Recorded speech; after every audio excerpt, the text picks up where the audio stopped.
You're listening to the Governor's Podcast, which is hosted by school governors, for school governors, and for all involved in or impacted by education governance.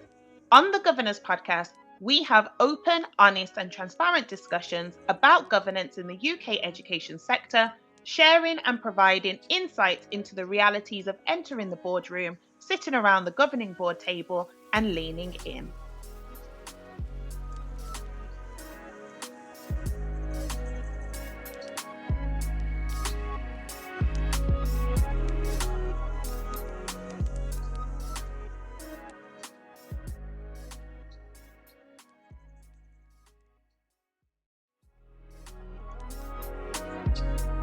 Hello, I'm Sharon Warmington and I support schools and academies as a governor, governance practitioner and a clerk.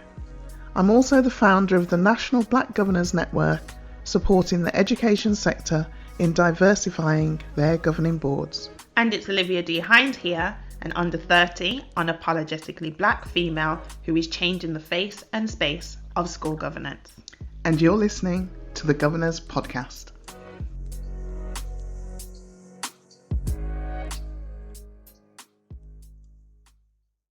Okay, let's get into today's topic. So we've spoken about race and we've spoken about age in our last two episodes. What about the other protected characteristics? So are there any that you find yourself either talking about or not feeling like you can talk about them just based on your own lived experience? Okay, well, whenever I'm talking or delivering training around the area of diversity, I'm always very clear about my subject knowledge, my specialism. I stay in my lane, and my lane is a Black British female born in this country, educated in this country. So I identify as Black, of Caribbean heritage, African ancestry, so I can speak to those areas. So even within race, I don't speak about other ethnic backgrounds, of course, and that's why I have such a massive problem with the BAME or BAME title, because the A in that is Asian. And a Southeast Asian has a very different lived experience to a South Asian individual. So my own opinion is to look at individual groups. Yes. Under the protected characteristics of the Equality Act 2010, we've got, do you want to count them off? Yeah, I can count them. Yeah, get my hands ready, even though no one can see them. Let me get my fingers ready. Just to make sure that we get all nine. We get all nine. Bit of an EDI test now. So we have race. Okay. We have age. 2. Disability. 3. Gender reassignment. 4. Marriage and civil partnership. 5. Pregnancy and maternity. 6. Religion or belief. 7. Sex. 8. And sexual orientation. 9. Yeah. We got them all. Not like we're reading our notes or anything. Absolutely not.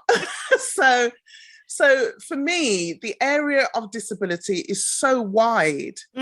It's too much sometimes to try and cover it in every single thing we do. I think it's because you've also got to understand that there's the visible disabilities and then the ones that you don't see as well.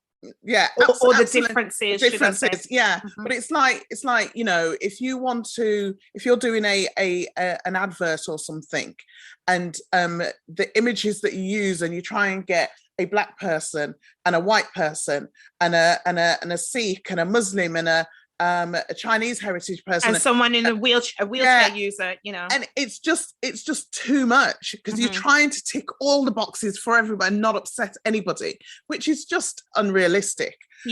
But you should also be very conscious that you're not just doing the same old so you are switching out those images. So you may not use them Absolutely. all at the same time, but you use them in rotation, or you use them in different ways, or you do the same ad, but you change some of the elements. Well, yeah, I was in a school the other day, so I won't name the school, but I was in a school the other day, and they had like this sort of leaflet stand, and there must have been, and these leaflets were like A5 size, A5 or A6 size, and it was on like a carousel. If you're as old as me, you'll know what I'm talking about, like a sort of leaflet, like a postcard kind of size carousel. And so you spin it round, and it's got all different leaflets or information on there, you know, in terms of all the different subjects, PE and geography and all these kind of things. Okay. And I was actually on my way to the ladies, and I just saw it, and I thought, I wonder if. And I was spinning it round, and I could only see white school children on every single one. And I think there must have been about 30. Oh, wow. So it wasn't just, you know, 5 or 10. There were a lot. Yeah.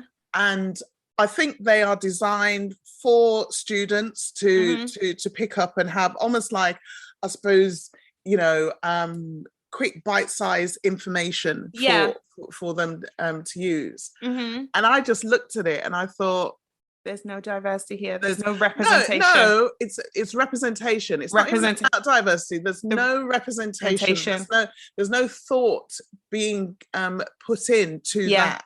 Yeah. And so when I'm talking to governing boards, I always say to them, if you are wanting to recruit more people from diverse backgrounds, and that is diversity in all different forms, you have to be very, very explicit that that's what you're looking for. You have to. It's not just a case of having a scattergun approach. If you are looking for somebody with a disability, then go to forums and networks where you will find them. So I will say, go to LinkedIn and type in, you know, the hearing impairment group, or the deaf group, or the blind group. But these are real groups that are out there, not for you to find them, but for them to find each other. Yes. Yeah.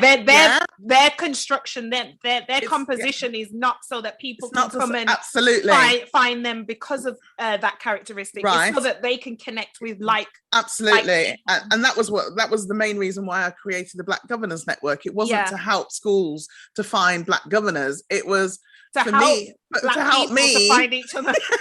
to help me to find more Black governors. So then you're like, I'm not the only one. Yeah, absolutely. And that's and all groups are like that, you know.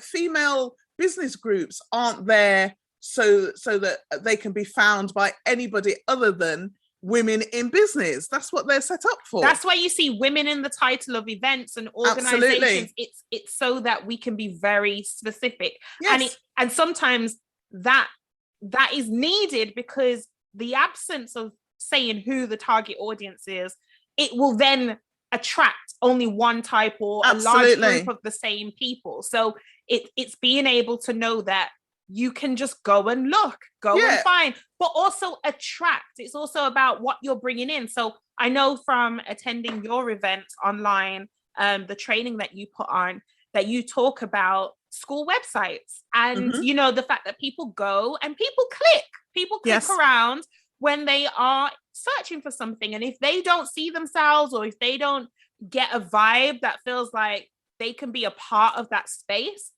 then no amount of promotion is going to attract them, because what you're doing is then going to them and saying what you think they want to hear, but you're not acting in the way that you need to in order for it to happen more organically. I call it's fluff. And no, it is fluff, because it's like that line that you see in job ads that say, we are an equal opportunity employer. You know, what does it really mean? It doesn't mean anything, because if the language you're using within your job spec and person spec doesn't reflect, then you're really not going to get the diverse candidates that you think that you're open to, because Yes. you're not open. And Exactly. I do say to schools now that we will check you out. Yes. You know, gone are the days where your reputation is enough. If your school has a reputation or is known, individuals will check you out. They will go on your website. They will look at your social feed. They will look at what you're doing. And the first thing I always do is just look at the imagery. This happens when people are applying for jobs too. It's Absolutely. like more and more people are more conscious about the spaces that they are involved in or occupying. Like they want to make sure that when they get there, they feel valued, they feel like they can give and receive, they feel like they will be seen and heard. And so the checks are going far and beyond, just like employers will check out your profile to see if you're the kind of candidate that we want here. You know, are you going to be a positive ambassador of our brand? People are doing it on the flip, and they're thinking, do you have an environment that is conducive to the kind of person that I want to be, to become, or the kind of person that I am? Will I, you know, how will I be treated? And you get a sense of that before you even cross the threshold. Like you just, based on just the type of vibe that people put out there. Especially being in 2022, you can't hide. No, you can't. You can't hide. You absolutely can't. I mean, one of the things that I do before I apply for anything or get involved with anything, even a client. Yes. If the values and morals of that client, whatever the organization is, don't align with me, then I'm out. I'm not even in.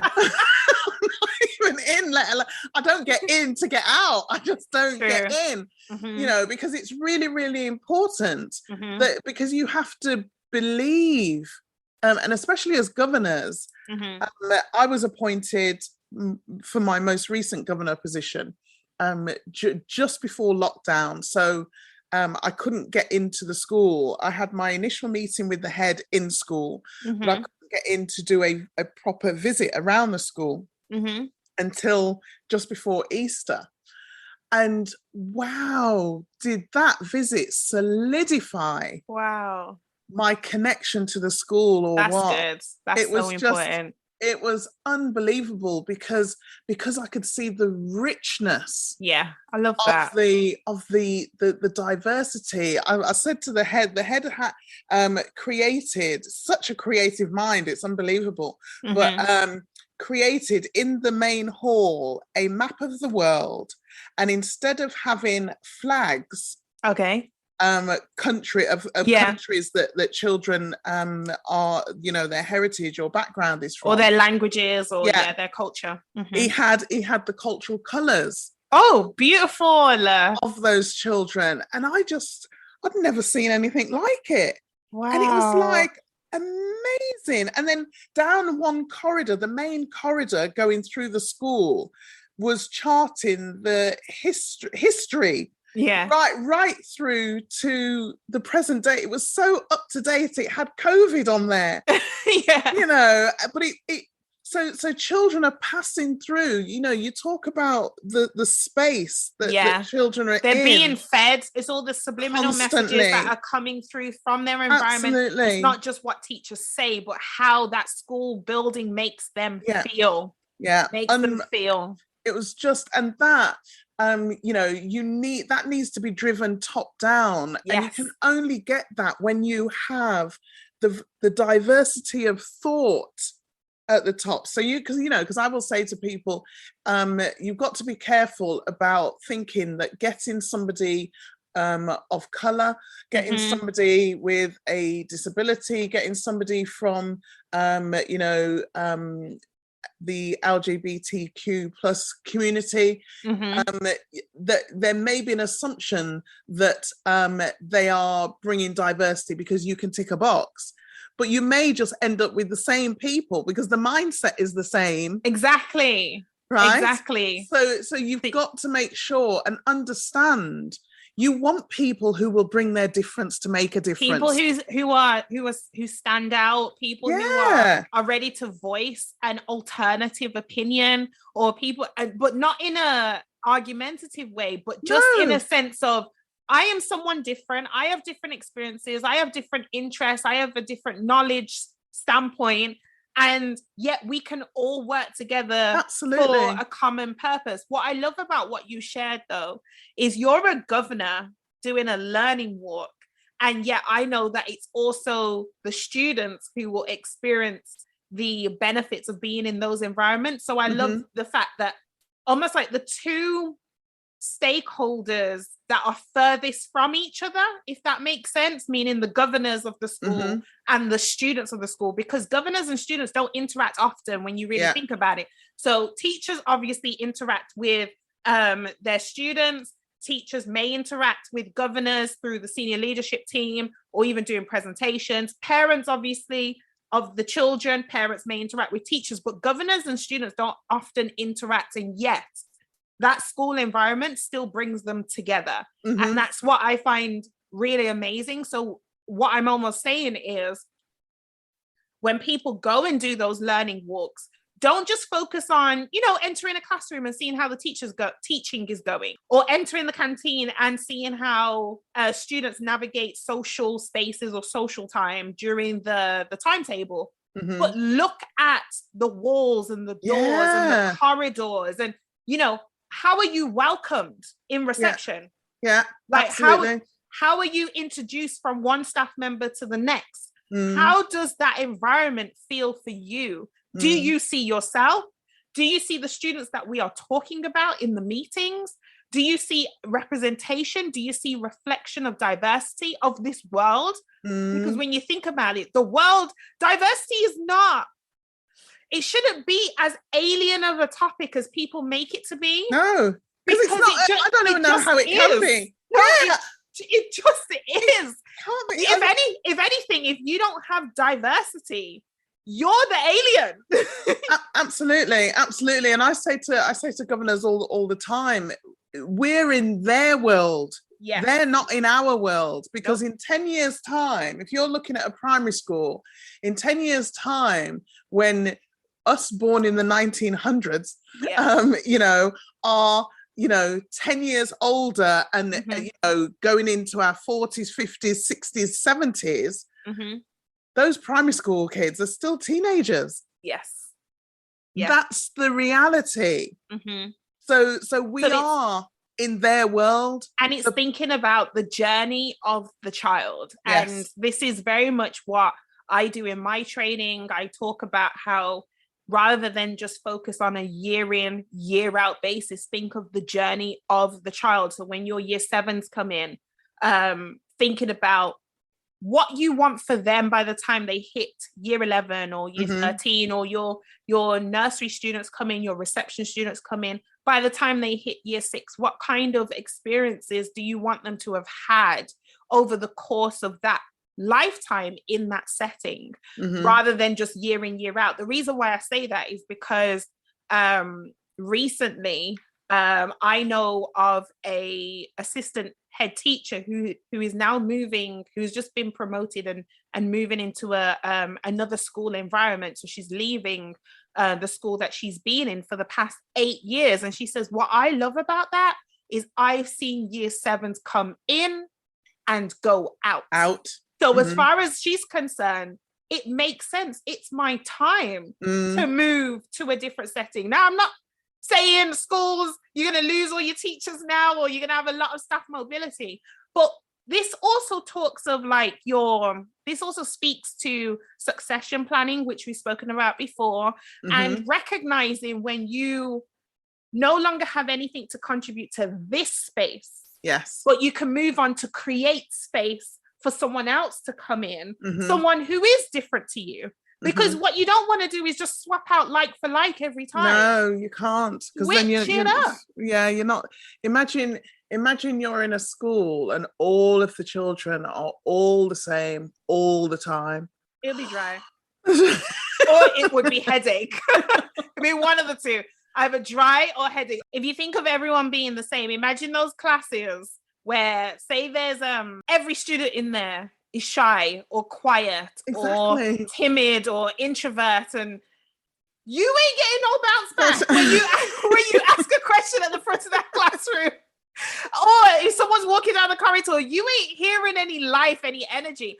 But then on the flip side, if you have all your students are chatty, no, there's no balance, then it will then make it may be more challenging. It will be more challenging, but it may be more challenging to then be able to actually deliver content. So thinking of the staff room, thinking of, your governing body, thinking of just the lives that are moving through that school, it's nice to have those exchanges because you're different. So you get to learn from other people. So in speaking about that, what I did want to come on to, which we've probably alluded to in previous episodes, is the role of the EDI, or Equality, Diversity and Inclusion Link Governor. Now, I know we've definitely spoken about this before, but because this is almost part 3 of this mini series on our podcast show, I thought we'll bring it around again, because you never know, this may be the first episode that someone's listening to. And I want to highlight the importance of having that as a mandatory role, just like safeguarding, just like health and safety, SEND, and even to some degree, I think there's a careers one, I believe, as well. In secondary schools, you may find a careers one because of the Gatsby benchmarks, etc. But having an EDI link governor would also be great and helpful and resourceful, because then it's making sure that EDI isn't an add-on, but a very much an integrated, embedded part of how that school runs. And I think if you think about it, EDI does dovetail into SEND and safeguarding. Feeling seen, yes. Yeah, because it's EDI, for those who don't know, Equality, Diversity and Inclusion. Although I have seen that E instead of equality being equity. Equity, yes. Sometimes I see equity. Yeah, absolutely. That's a different conversation, different topic, different We won't go there. We won't go there today. But that is very, very important. And if you think about the recent news around Child Q, or even one that I saw yesterday that I was horrified about. Yesterday being, just to timeline this, we're in May, early May 2022.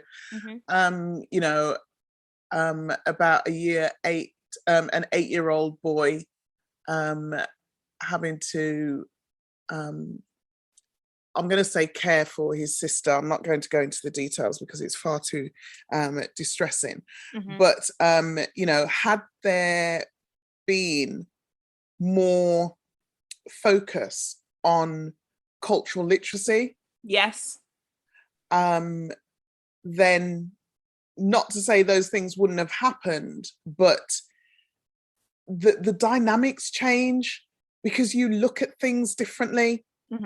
We have to look at things differently. I imagine if you are somebody who has a physical disability, you navigate the world in a different way. You do.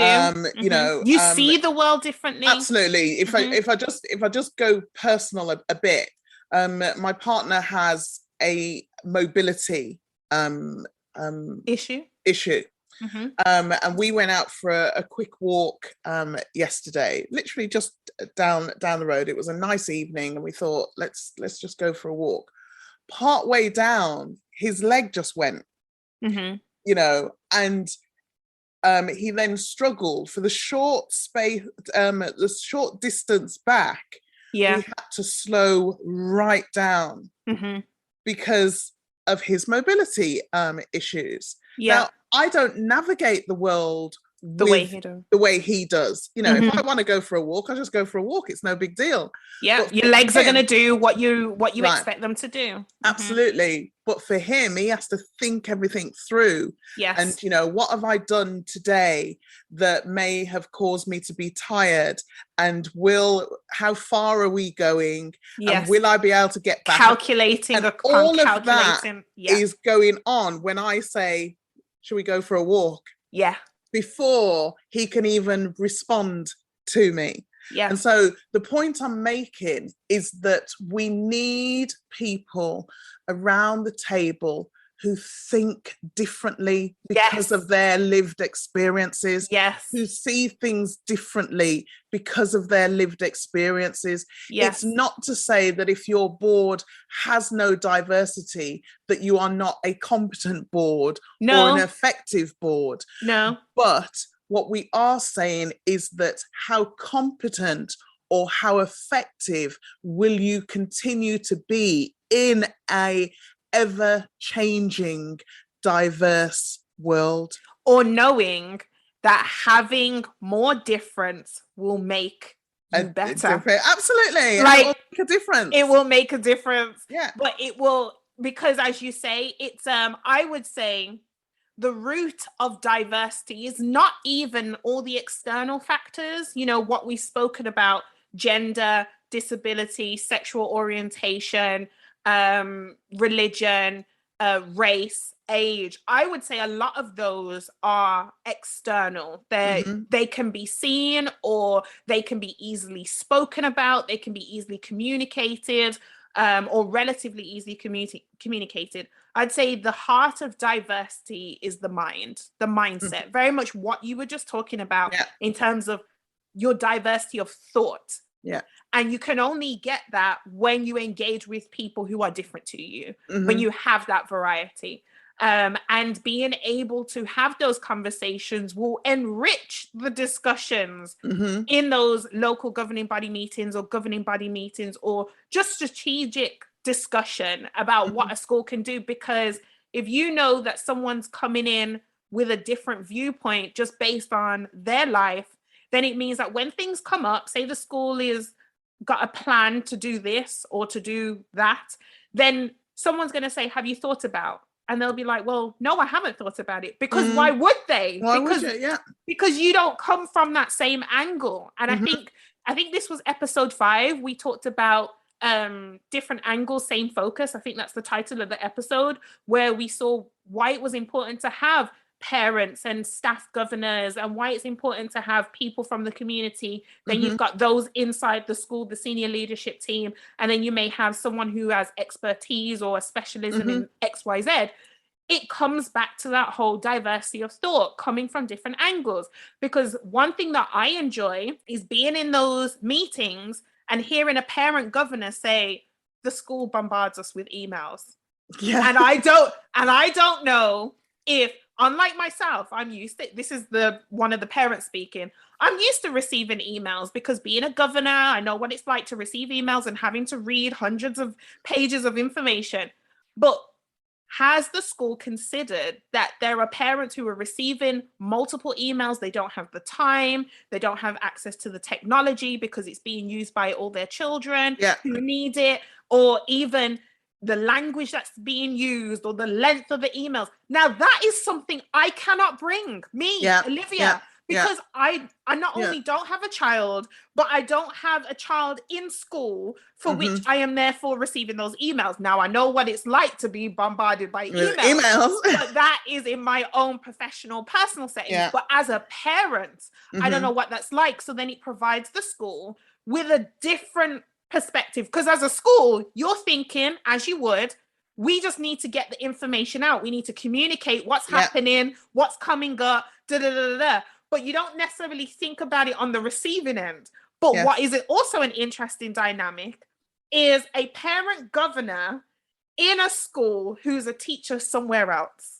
Because then they have both sides. They know what it's like to be a teacher and have to send emails, but they also know what it's like to be a parent at the receiving end of those emails. So this is why you need that diversity. And this is why we encourage people who are teachers to become governors in other settings, because you think of things differently. And also, if you don't have children, if you do have children, if you're under 25, if you're over 25, if you're over 40, you need all those different elements. All those different elements. So with all that being said, because I feel like we could talk about diversity forever.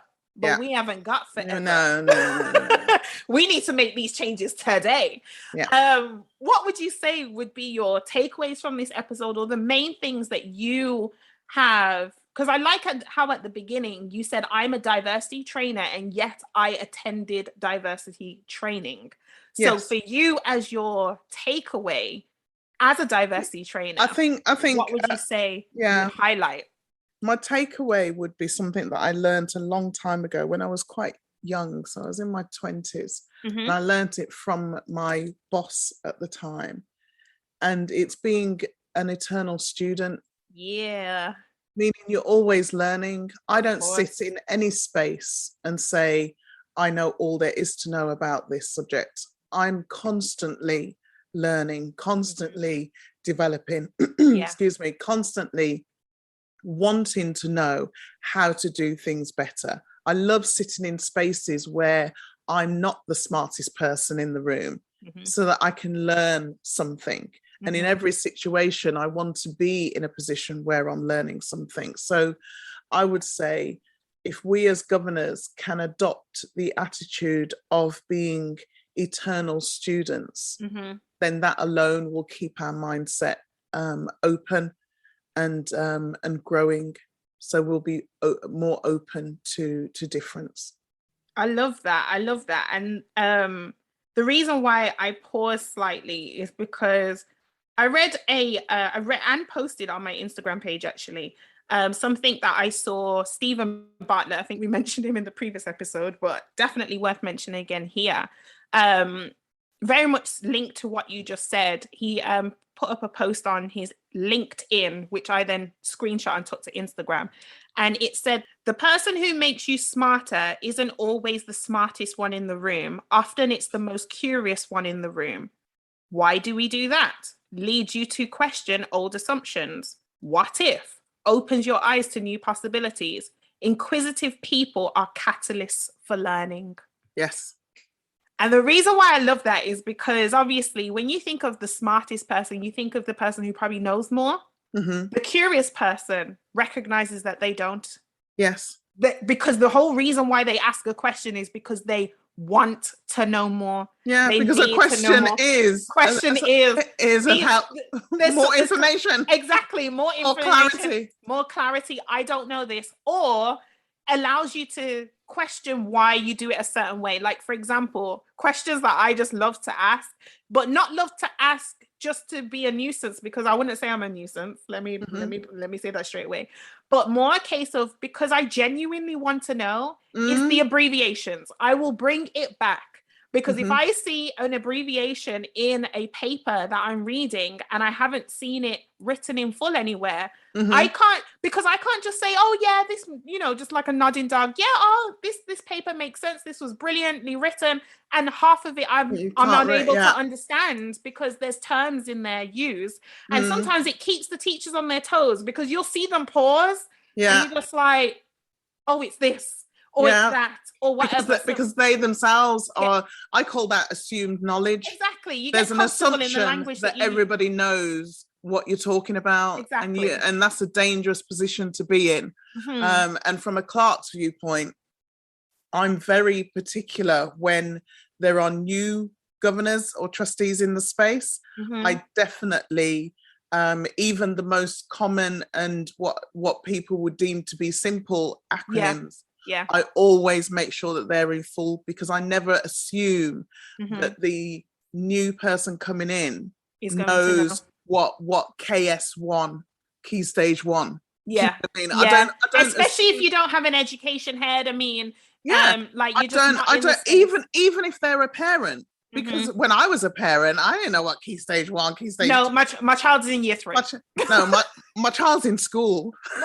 Yeah, and my child's 7. I think they're 7, because parents even forget when their child's birthday is. Absolutely. Are you born on the 9th or the 11th? There you go. There is an assumption that because parents have got children in the education system, that they know and understand. No, they don't. Leave the assumption at the door. So I think that's what my takeaway is a case of be open to individuals who are curious, who are inquisitive, and know that that is where honest, genuine challenge could come from. You just don't know if one of those seemingly simple, easy questions could actually spark a discussion on something and really make you challenge probably groupthink or old ways of doing things, or this is the way we've always done it, or okay, maybe it's time for a change.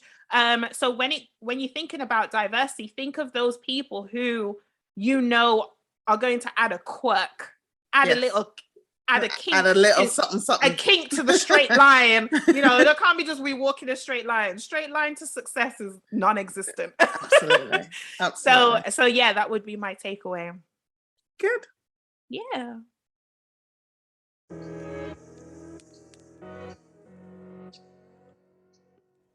Thanks for listening to today's episode. Please rate, review, and subscribe via your preferred streaming platform. The Governor's Podcast is a brand of the legal entity Education Governance Solutions Limited and a free training resource for anyone. So if you know someone who is interested in becoming a governor or a trustee, please share this podcast with them. And if you'd like to get in touch with us directly with questions or comments, then drop us an email at thegovernorspodcast@gmail.com. You can also follow us on social media platforms at The Governor's Podcast. Let's connect.